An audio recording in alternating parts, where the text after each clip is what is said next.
A paz do Senhor, irmãos, tudo bem? Hoje nós vamos dar continuidade ao nosso SEB. Hoje é 31/3/2021 e o nosso tema hoje é jejum. Nós já falamos sobre oração, nós falamos na semana passada sobre meditar na palavra e hoje nós vamos falar sobre o jejum. Abra a tua Bíblia em Marcos, no capítulo 2, versículo 18 a 22. Diz assim a palavra de Deus. Ora, os discípulos de João e os fariseus estavam jejuando. Foram e lhe perguntaram, por que jejuam os discípulos de João e os dos fariseus e não jejuam os teus discípulos? Respondeu-lhes Jesus, podem os convidados para o casamento jejuar enquanto está com eles o noivo? Enquanto tem consigo o noivo, não podem jejuar, mas o tempo virá em que lhes será tirado o noivo, e naquele dia jejuarão. Ninguém costura remendo de pano novo em vestido velho. Se o fizer, o remendo novo rompe o vestido, e a rotura fica maior. Ninguém põe vinho novo em odres velhos. Se o fizer, o vinho novo rompe os odres, e estragam-se tanto o vinho como os odres. O vinho novo deve ser posto em odres novos. Vamos começar do básico, tá? O que é jejuar? Jejuar é abster-se de alimento por um período determinado com um propósito determinado. Como, por exemplo, quando você vai lá fazer o exame de sangue e aí você fica algumas horas sem comer, sem beber, você está jejuando. E da mesma forma é na aplicação espiritual. No entanto, nós temos no mínimo 3 formas de jejum, que seria o jejum parcial, o jejum normal e o jejum total. O jejum parcial é quando você se abstém de alguns tipos de alimento ou de algum tipo de alimento. Então, por exemplo, eu vou jejuar durante uma semana e durante essa semana eu não vou consumir proteína, carne de nenhum tipo, ou eu não vou consumir arroz, ou não vou consumir pão, enfim. Algo que você se abstém. Então, você está abstendo apenas de parte do seu alimento, mas não de tudo. Um exemplo clássico disso é Daniel, né? Tem um momento em que ele faz um jejum e ele fala que manjar desejável não comi. Então, assim, ele se absteve do que seria o manjar desejável, que a gente não sabe bem o que era.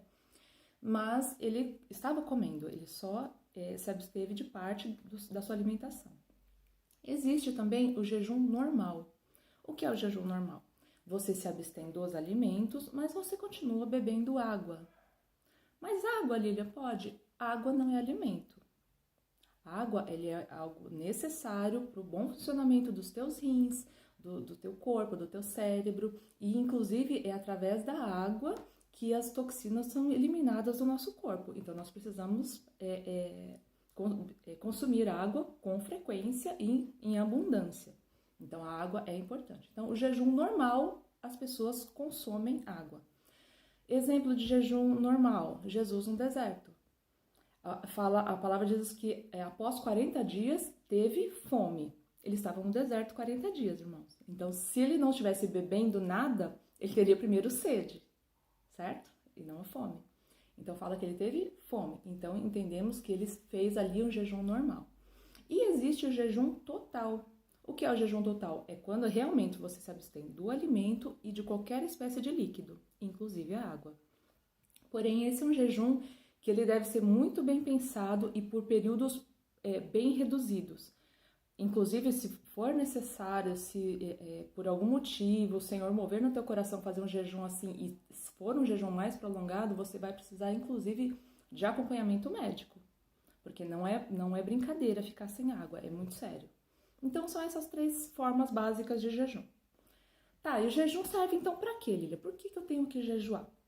Primeira coisa, irmãos, você vê aqui que em nenhum momento aqui Jesus falou assim, jejuai, né? A gente vê na palavra orai, medite na palavra, mas não fala assim jejuai, né? Não existe uma ordem explícita. Mas pelos contextos, todo momento em que Jesus fala sobre jejum, nós vemos que há uma expectativa por parte do Senhor que nós venhamos a jejuar. Mas por que então? O jejum, querido, o que ele faz é mortificar a nossa carne. Por quê? Porque quando nós estamos jejuando, nós estamos abrindo mão dos desejos da nossa carne, né? Do desejo do alimento, mais especificamente. Então, quando você jejua, você está dizendo não para sua carne e nisso você está fortalecendo, você está liberando o teu espírito para agir em fé, para se fortalecer em oração. E isso vai trazer o resultado. Não é porque assim, Lilian, eu vou jejuar, então aí Deus vai olhar para mim e vai falar, esse é santo. Não, olha, esse meu filho merece. Não, querido, você não vai mudar Deus com o teu jejum. O jejum muda a nossa vida. Ele muda a nossa postura de fé diante do Senhor. Existe um texto clássico, né, sobre jejum, que está aqui em Mateus, no capítulo 17, que é quando os discípulos, Jesus estava no Monte da Transfiguração, né, então com 3 dos seus discípulos, e o restante dos discípulos estavam aguardando. E nisso veio um pai com um filho que estava endemoniado. E eles tentaram expulsar, tentaram, não conseguiram. E quando Jesus chegou, tava aquela confusão e aquele embate, porque eles não conseguiam. Como assim, né? Jesus consegue, por que vocês não conseguem? E aí Jesus vem, expulsa e, né, resolve o problema. E aí os discípulos ficam meio envergonhados e eles procuram Jesus. E aqui no versículo 19, no finalzinho, diz assim. Mateus 17, 19. Por que não podemos nós expulsá-los? Jesus lhes respondeu, por causa da vossa pequena fé. Em verdade vos digo que se tiverdes fé como um grão de mostarda, direis a este monte, passa daqui para acolá, e ele passará, nada vos será impossível. Mas esta casta de demônios não se expulsa, senão por meio de oração e jejum. Então Jesus está falando de fé, oração e jejum. Qual foi a causa deles não poderem expulsá-los? Foi a falta de jejum? Não, Jesus já falou claramente, foi a pequena fé. Mas por que então ele fala do jejum? Porque uma das formas de fortalecer a nossa fé é através do jejum. Porque você está enfraquecendo a tua carne. E aí você libera o teu espírito para agir em fé. O teu espírito começa a estar mais sensível ao agir do Espírito Santo de Deus. Entendeu? Agora, voltando aqui em Marcos, é interessante que nesse texto... Jesus fala do jejum e aí na sequência ele vem falar sobre costura, remendar um tecido antigo e fala sobre odre. E fala, poxa, mas o que tem a ver uma coisa com a outra? Né? Parece que é uma parte assim desconexa do texto, mas tem tudo a ver. Querido, o que é o odre? O odre ele era uma bolsa, né? Uma espécie de um saco feito de couro. E o couro, com o passar do tempo, ele vai perdendo a sua maleabilidade, né? Ele vai se endurecendo, ele vai se enrijecendo. E aí Jesus está falando sobre pôr vinho em odres velhos. O vinho, ele é uma bebida que, a partir do momento que você espreme a uva e você deposita ele em algum recipiente, ele fica ali descansando, ele começa a fermentar. Conforme ele vai fermentando, ele vai expandindo, ele vai aumentando de volume. Se ele é colocado num odre velho, que é enrijecido, o que vai acontecer? Jesus fala que o vinho vai romper os odres. Então, o vinho ele vai se expandir, ele vai encontrar a resistência do odre e ele vai se quebrar. O odre vai se romper, vai se rasgar.